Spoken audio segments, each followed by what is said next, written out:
कहती है कि भगवान का जन्म नहीं होता। जन्म में और अवतार में थोड़ा सा अंतर है।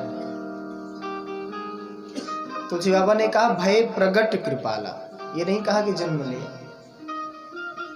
ये कहते हैं प्रगट हुए। अवतार में और जन्म में थोड़ा सा अंतर है। जन्म की एक प्रक्रिया है।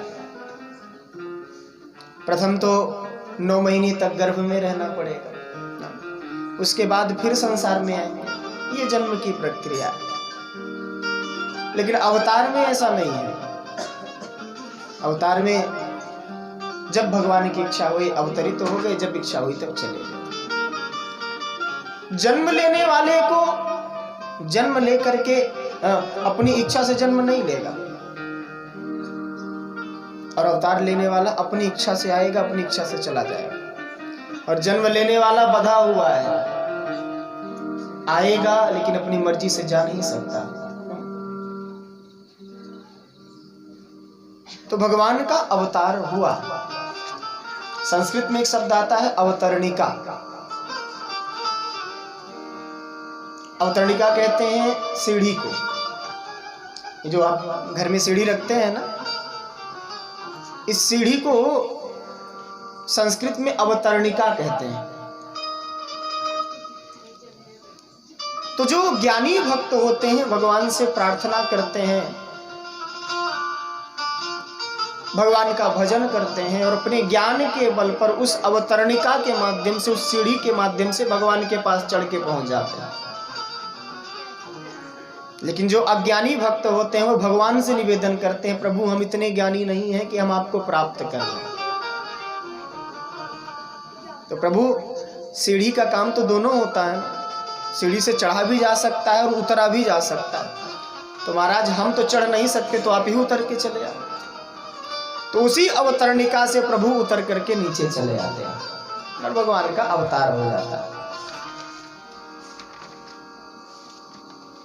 तो भगवान का अवतार हुआ और पूरी अयोध्या में बधाई बज रही है। दशरथ जी भी बड़े प्रसन्न हैं। दशरथ पुत्र जन्म सुनि काना, मानहु ब्रह्मानंद।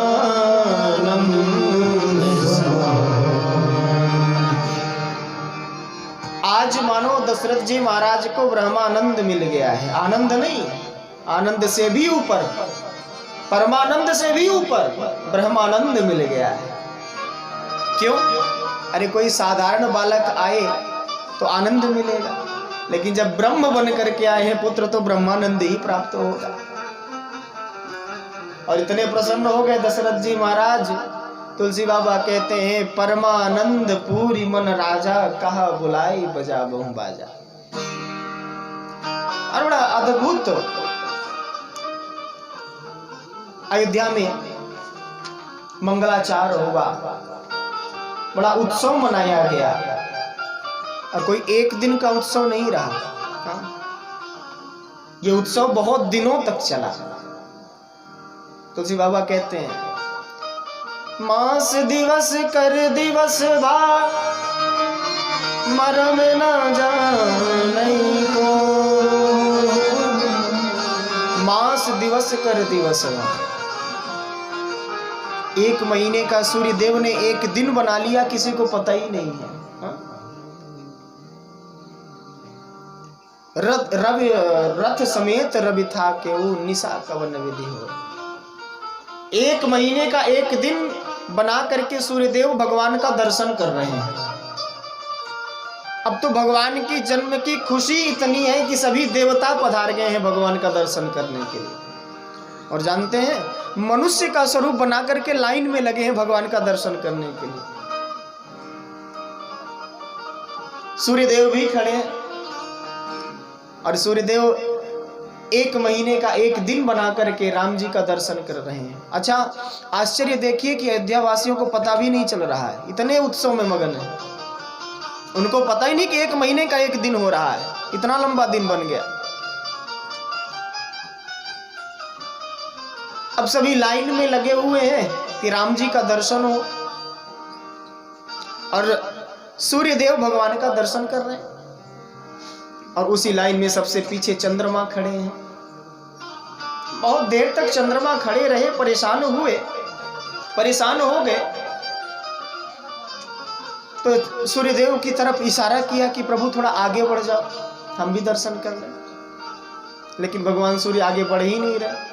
अब भाई भगवान सूर्य आगे चले, अंधेरा हो तब तो चंद्रमा आए, तब तो दर्शन करे। अब सूर्य के सामने चंद्रमा थोड़ी ना टिकेगा, इतना तेज है सूर्य में। तो लाइन में खड़े खड़े बहुत दिन जब बीत गया तो चंद्रमा रोने लगे। सबसे पीछे लाइन में खड़े होकर के चंद्रमा रो रहे हैं, तो भगवान को अच्छा नहीं लगा। भगवान पलने में झूल रहे थे, धीरे से निकले, चंद्रमा के पास आ गए। क्यों भाई चंद्रमा, मेरे आने की तुम्हें खुशी नहीं है क्या? चंद्रमा ने कहा महाराज खुशी तो बहुत है, इसीलिए तो रो रहा हूं। तो खुशी में क्यों रो रहे? बोले महाराज दर्शन करना चाहता हूं आपका, लेकिन सूर्य देव है कि आगे बढ़ ही नहीं रहे।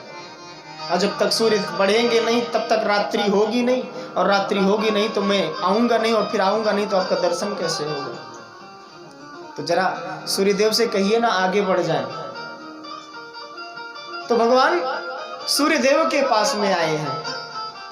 और सूर्यदेव जो है ना, ये राम जी के दादाजी लगे, सूर्यवंश में आए हैं ना राम जी, तो उस हिसाब से दादाजी लगे।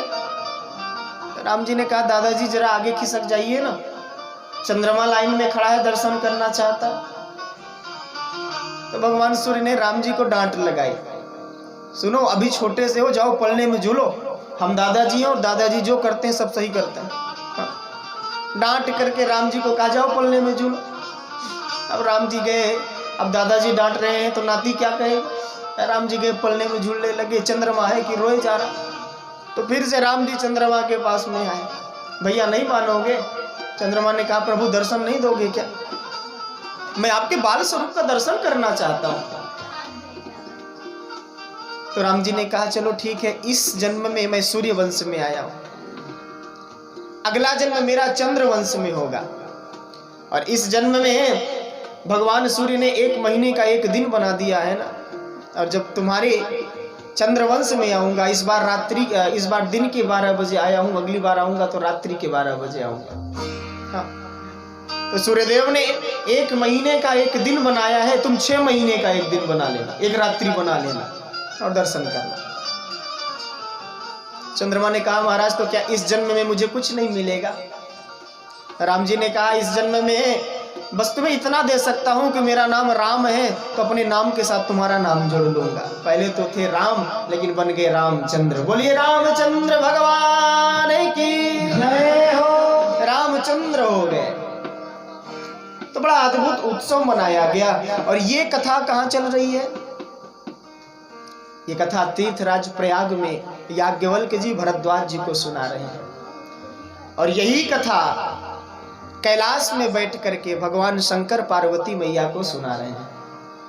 और इस कथा को सुनाते सुनाते भोले बाबा बड़े प्रसन्न हो रहे हैं, आह्लादित हो रहे हैं अंदर ही अंदर। भोले बाबा ने कहा पार्वती जानती हो, और एक कहूं निज चोरी, मैंने एक चोरी किया। पार्वती जी ने कहा प्रभु ये आप चोरी वोरी कब से करने लगे? हा? अच्छा मुझे लगता है कि सभी अयोध्यावासी नाचने में व्यस्त थे, उत्सव मनाने में व्यस्त थे, तो आप उनके घरों में जाकर के चोरी कर रहे थे। भोले बाबा मुस्कुराने लगे। भोले बाबा ने कहा देवी मैंने कोई वस्तु की चोरी नहीं की, मैंने किसी सामान की चोरी नहीं की। तो प्रभु किस चीज की चोरी किया? तो भोले बाबा ने कहा मैंने राम दरस की चोरी की। और एक कहो निज चोरी, और एक कहो निज चोरी, और एक कहो निज चोरी, और एक कहो निज चोरी। सुनो गिरा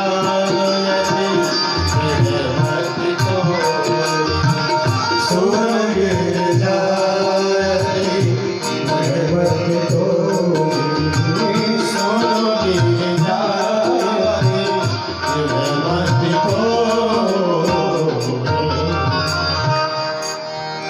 रो एक कहो निज चोरी, मैंने राम दरस की चोरी किया। पार्वती जी ने कहा बाबा ये तो गलत है। हाँ? विवाह हुआ था तो क्या संकल्प कराया था पंडित जी ने? विवाह जब होता है तो पंडित जी संकल्प पढ़ते हैं कि कोई भी धर्म का कार्य करोगे तो पत्नी को साथ में लेकर के करोगे, तीर्थ जाओगे तो पत्नी को साथ लेकर के जाओगी, कथा में जाओगे तो पत्नी को साथ में लेकर के जाओगे। हाँ? धर्म का कार्य कोई भी आप करेंगे पत्नी को साथ में लेकर के करेंगे। विवाह में ऐसा संकल्प होता है। तो महाराज आपने ऐसा क्यों किया? मुझे लेकर के क्यों नहीं गए, आप अकेले क्यों गए? तो भोले बाबा मुस्कुराने लगे। भोले बाबा ने कहा देवी मैं थोड़ा डर गया था। क्यों प्रभु? तो भोले बाबा कहते हैं देवी मुझे तुम्हारा पिछला जन्म याद आ गया था। जब हम कुंभज ऋषि के यहाँ से कथा सुन करके आ रहे थे, रास्ते में राम जी मिले और तुमने राम जी को रोते देखा, कह दिया ये परमात्मा कैसे हो सकते हैं, ये तो रो रहे हैं। परमात्मा कभी रोता है क्या? ये परमात्मा कैसे हो सकते हैं? मैंने विचार किया वहां पर राम जी बड़े थे और रो रहे थे, तुम्हारे मन में शंका हो गई कि ये परमात्मा कैसे हो सकते हैं। और यहाँ तो राम जी छोटे से हैं और छोटा बालक तो दिन भर रोता ही रहता है, और कहीं तुम्हें ले चलूं राम जी को रोता देख करके तुमने ये कह दिया कि ये तो छोटा सा बालक है, ये तो बालक के जैसे रो रही है, परमात्मा कैसे हो सकते हैं? तो देवी राम दर्शन में विक्षोभ हो जाता, विघ्न आ जाता। इसलिए मैंने कहा पार्वती को रहने दो, पार्वती को मत ले जाओ। पार्वती ने कहा तो प्रभु अकेले गए थे कि किसी को साथ में लेकर के गए थे? कोई और भी गया था आपके साथ में? तो पार्वती जी ने कहा हाँ गया था। कागभुसुंडी संग हम दो, कागभुसुंडी को साथ में लेकर के गया था मैं। पार्वती जी ने कहा ऐसे ही गए थे कि किसी और रूप में गए थे? तो बोले बाबा ने कहा नहीं नहीं, मनुज रूप जाने नहीं को, मनुष्य के रूप में गया था, कोई पहचान ही नहीं पाया और मैं राम दर्शन करके चला आया। देखिए भगवान का कोई भी अवतार हो, चाहे राम जन्म हो चाहे कृष्ण जन्म हो, भोले बाबा जरूर पधारते हैं दर्शन करने के लिए। क्यों? क्योंकि इनके इष्ट जो है ना बालक राम ही है। हाँ। बाल स्वरूप में राम जी को बसते हैं, निरंतर हृदय में ध्यान करते हैं बाल स्वरूप का। तो भोले बाबा भी अयोध्या में पहुंचे और कागभुसुंडी को चेला बना लिया इन्होंने। कहा चलो राम दर्शन कराते हैं। और अयोध्या में पहुंच गए। अयोध्या की गली गली में डोल रहे हैं। अयोध्या में पहुंचे जब ना तो बड़ी लंबी लाइन लगी हुई थी। दशरथ महल तो आपने दर्शन किया होगा ना। कनक भवन जाते समय रास्ते में दशरथ महल पड़ता है। कनक भवन और हनुमानगढ़ी के बीच में राम जन्मभूमि जाते समय जो दशरथ महल पड़ता है। तो दशरथ महल से लेकर के सरयू जी तक बड़ी लंबी लाइन लगी हुई थी दर्शन करने वालों की। हाँ, सभी लाइन लगाए थे और सभी अपनी अपनी बारी का इंतजार कर रहे थे कि अब हमारी बारी आ जाए। अब सोचिए कहाँ दशरथ महल, कहाँ सरयू जी, इतनी लंबी लाइन। सबसे पीछे भोले बाबा लग गए लाइन में, कागभुसुंडी को साथ में लेकर के, और दर्शन की इच्छा कर रहे हैं कि दर्शन कैसे। तो एक भक्त ने गाया कि भोले बाबा दर्शन की इच्छा लेकर के आए हैं। कैसे लेकर के आए? आज अयोध्या की गली